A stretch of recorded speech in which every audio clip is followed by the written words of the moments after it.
Hello, mūsų traderiai, čia mūsų pratęsimas.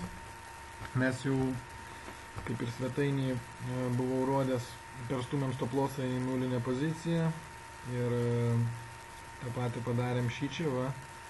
Per šitą mygtuką aš bandžiau čia filmuoti, bet pirmas blynas prisvylęs ir neužfiksavo viso mano judesio, taigi perstumėme stop lossą į 113469. Tai reiškia, kad toj vietoje jau mums uždarys blogiausiu atveju ir kaip matot, kas yra įdomiausia, mes turim tiek pat pinigų, su kiek mes pradėjom, tai yra 1560 eurų ir 40 euro centų ir turim visą sandorį nemokamai. Tai yra už Easy Forexo pinigėlius, kas yra labai gražu, man tai labai patinka, nes aš vėl galiu pirkti auksą, išstatydamas vėl ten pradžioj tik pat savo kapitalo.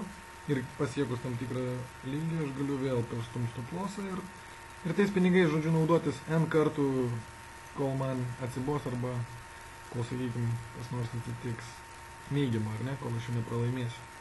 Taigi, turiu 30 aukso, lauksim 100 take profito, tai yra, lauksim take profito iki 1144 kol kas, tai atneš mums $291.60 centų.